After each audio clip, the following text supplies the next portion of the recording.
Hey, what's up? I'm Ross. I think we're headed for hard economic times in the next weeks and months and year.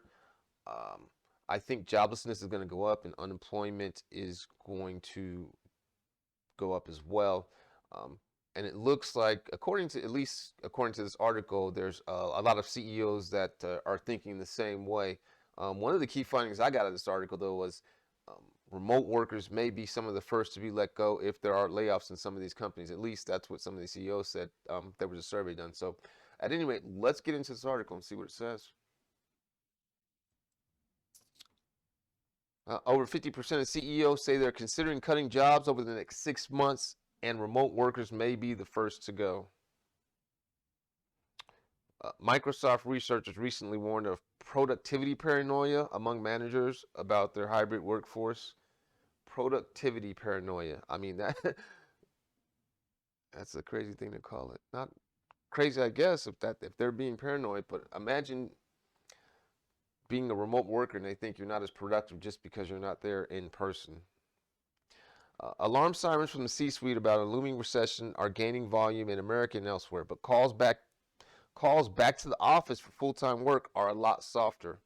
Most CEOs across the globe shared the view that a recession is on the horizon and coming sooner than later, according to a Tuesday report from KPMG on business leader outlooks. 9 in 10 CEOs in the US, 91%, believe a recession will arrive in the coming 12 months. I agree with that wholeheartedly. I think we're already in the recession, to be honest. While 86% of CEOs globally feel the same way, according to findings from the International Audit and Tax Advisory Firm. Yeah, so most of the CEOs, it looks like in the US, a vast, vast majority, 91%, and 86% of the CEOs globally feel like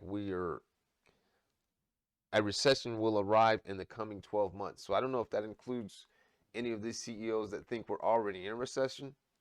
I mean, I'm sure some of these CEOs think we're already in a recession. Ask the FedEx CEO. That echoes the foreboding predictions coming from big name Wall Street investors like Stanley Druckenmiller. In America, half of the CEOs, 51%, say they're considering workforce reductions during the next 6 months. And in the global survey overall, 8 in 10 CEOs say the same. So in America, half, 51% say they're considering workforce reductions. That's over half of the CEOs in America. And I don't know which CEOs they surveyed or from what companies. KPMG is a pretty big tax firm, so they may have a lot of reach. Um, And in the global survey overall, 8 in 10 CEOs say the same. So that's 80%. 80% globally of the CEOs are saying they're considering workforce reductions in the next 6 months. 8 in 10. That's why I wonder why they went from saying it like this, stating it like this, 51%, then they state it like this, 8 and 10. I'm not sure why they just didn't stick with one or the other. Whatever. One caveat for people who like working from home: remote workers may find it in their best interest to show their face in the office as their job security becomes uncertain.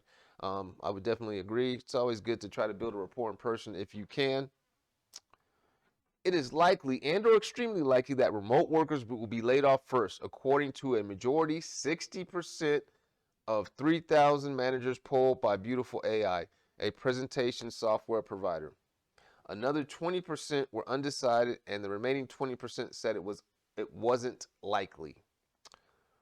So that's a quite large majority, 60% of 3,000 managers. Again, I don't know where these managers came from, what companies. Beautiful AI, it sounds like a tech firm, but I don't know anything about them. So, when asked how they foresaw the company's working arrangements in 3 years for jobs traditionally in the office, nearly half of U.S. CEOs, 45%, said it will be a hybrid mix of in-person and remote work.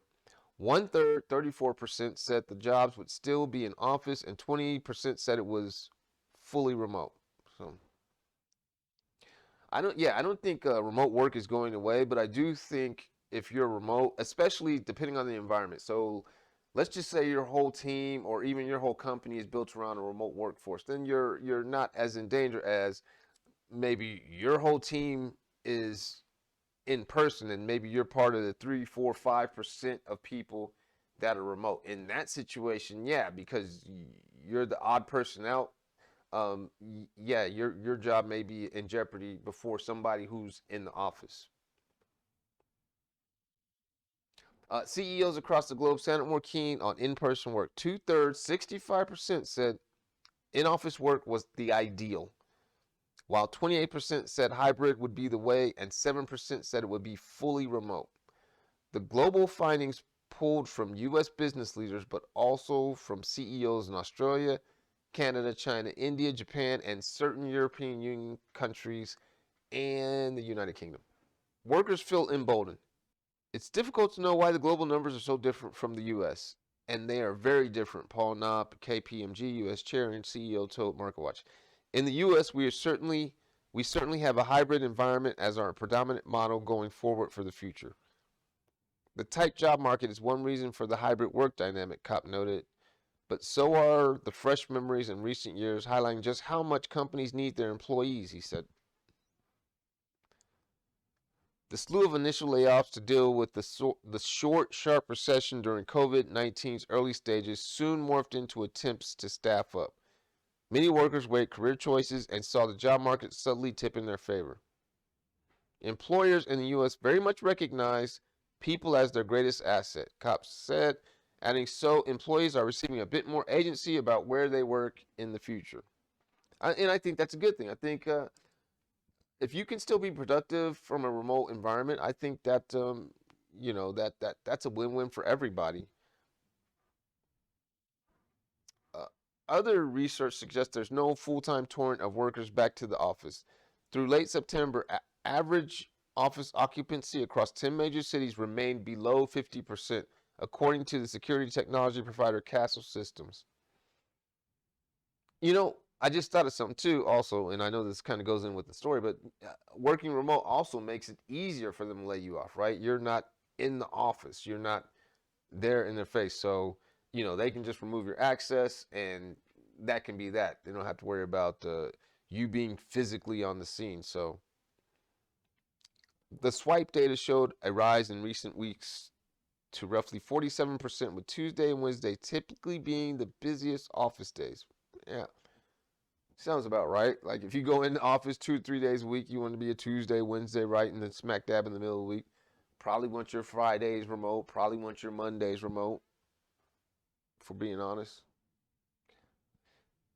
Microsoft researchers recently warned of productivity paranoia among managers about their hybrid workforce. Many bosses appear skeptical that their staff is being productive, even if hybrid workers are scheduling meetings, tapping out emails, and corresponding with colleagues at a furious pace.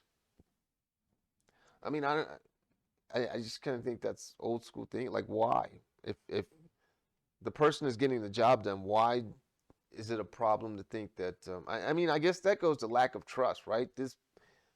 These managers must not trust their people or their team, because if they're getting the job done, if you don't see a problem with their performance, they're meeting all their KPIs, why would you think that they're not being productive, right? In Microsoft, no less. Shouldn't it be data driven? Shouldn't there be some data saying this person is failing for this reason or that, based on the data, versus it's just a feeling? I don't know. Other labor market data released Tuesday hinted at a cooling job market. There were roughly 1 million fewer job openings in August compared to July, Labor Department data showed. Job openings also fell below 11 million for the first time last November. I think they meant for the first time since last November. Fine-tuning the nature of work after worst days of the pandemic is an ongoing process, Kopp said. Another question for management will be where to cut jobs in the face of a recession, Kopp added. Business leaders in general are going to be cautious about how deep they cut.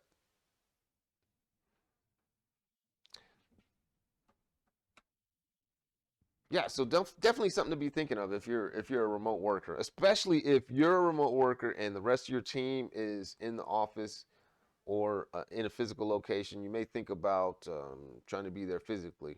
I mean, unless you've got some kind of highly technical, highly sought after skill that, and you got it like that. But I think we're all gonna have to be on our P's and Q's going forward, because you know job cuts are coming, right? There's going to be job losses and unemployment's going to go up. So we're all going to be fighting for our positions and fighting for our, our jobs, our livelihoods, whatever that may be.